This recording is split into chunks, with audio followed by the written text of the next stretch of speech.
율곡 이는 국방, 강화에 힘쓴 실천적 지식인으로 평가받는다.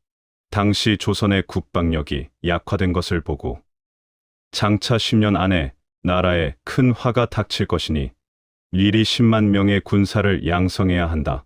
고 선조에게 건의했었다. 율곡은 인간 평등 사상과 사회 개혁론을 펼치었다. 이 원리 본성은 만물에 공통적으로 통해 있어 왕이나 노비나 사람이나 사물이나 근본적인 우주의 원리는 같다고 보았는데, 하지만 기형체 자질은 조건에 따라 국한되고 달라 그릇의 모양기에 따라 무리가 모양이 달라 보이는 것과 같다고 보았다. 이는 사람마다 능력이나 성격의 차이가 나는 것은 본성인 이가 달라서가 아니라 기질인 기가 다르기 때문이라고 보아서 수양과 교육을 통해 탁한 기질을 맑게 변화시키면 누구나 성인이 될 수 있다는 긍정적인 변화론을 주장한 것이다. 뛰어난 예술가이기도 했던 신사임당의 아들로 강릉 오죽헌에서 태어났다. 오늘날 대한민국 5,000원권, 어머니 신사임당은 5만원권 지폐의 인물이다.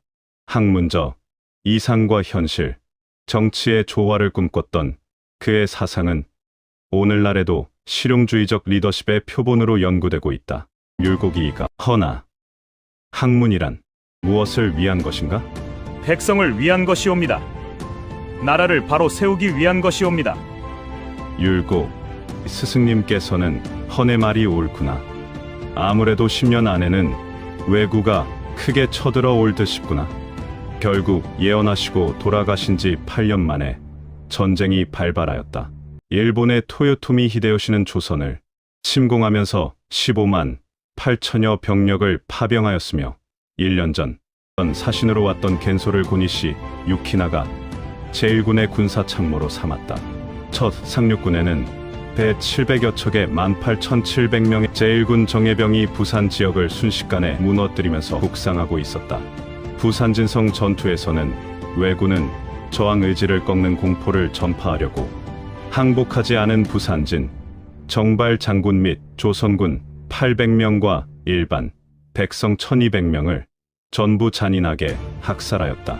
이것은 진주성 전투의 노인과 아이까지 포함된 6만 명과 남원성 전투에서 토요토미 히데요시 명령으로 점령한 성에서는 조선군, 명군, 백성 만여 명을 한 명도 남김없이 학살한 시발점이기도 하였다. 현재 사가현 나고야성 박물관 자료에서는 1597년 2월 정유재란을 통해 토요토미 히데요시가 조선을 다시 침략토록 퀴하 다이묘들에게 구체적인 작전 명령을 내리면서 특히 전라도는 남김없이 철저히 공략한 후 전략 거점성을 지을 장소를 찾으라고 하여 무자비한 학살이 이루어진 것이었다.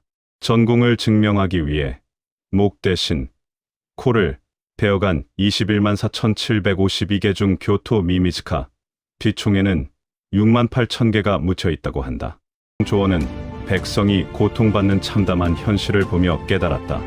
백성이 고통받고 나라가 불타오르는데 선비가 책상에만 앉아 있을 수는 없다. 조원은 죽음을 각오하고 의병의 길을 택했다.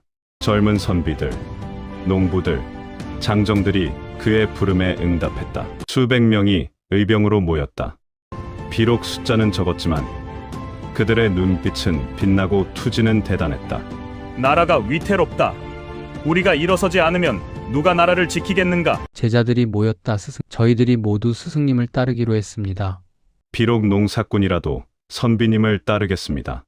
의병들을 찾아다니며 하나로 모았다. 사신으로 온 겐소를 조선을 정탐하러 온 첩자라며 당장 목을 베어 돌려보냄으로써 조선의 강경한 의지를 보여야 한다고 하였다. 받아들이지 않으시려거든 이 도끼로 신의 목을 치소서 하였다. 그러나 조정은 그의 말을 받아들이기는커녕 평화를 방해했다는 이유로 비난하였다. 그의 지부상소는 무시되었으며 결국 그는 관직을 내려놓고 제자를 양성하던 충청도 옥천으로 내려간 후 율곡 이호 중에서 율자를 따라서 후율당이라는 서실까지 짓고 스승 율곡 이를 깊게 따랐다. 조언의 경고는 현실이 되었다. 임진왜란 발발 3개월째 황박 의병장 및 김제군수 정담과 나주, 판관, 이봉남 관군은 7월 7일부터 8일까지 웅치 전투, 전라도 절제사 권율 장군과 동북현감, 황진 관군은 7월 8일 이치 전투, 고경명 의병장은 7월 9일부터 10일까지 1차 금산 전투, 조원 의병장은 8월 1일 청주성 탈환, 8월 18일 2차 금산 전투로 왜군의 타격을 심하게 주어 사기를 저하시키고 전투력을 떨어뜨려 전라도 진출을 막았다. 전라도 고경명 호남연합 의병장이 왜군의 한양 점령과 선조 임금의 평양으로의 몽진 소식을 듣고 고향인 광주에서 공주 목사였던 지위를 활용하여 나라 일이 이 지경에 이르렀으니 죽음이 있을 뿐이다 라며 의병을 모으기 시작했다.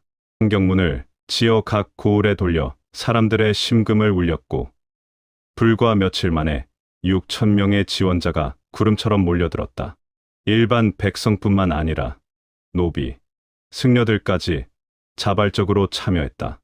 북상하여 선조왕을 호위하려 전주를 거쳐 북쪽으로 이동하던 중 왜군 고바야카와 다카카게 부대의 전라도의 요충지인 금산성을 점령하고 전주를 노리고 있다는 것을 알게 되어 왕을 구하러 가는 길을 멈추고 호남을 지키는 것이 나라를 지키는 것 이라며 산성 탈환을 위해 방향을 바꿨다.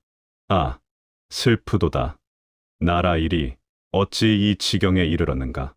지난달 왜적들이 부산에 들이닥치더니 보름도 안 되어 한양을 점령하고야 말았다.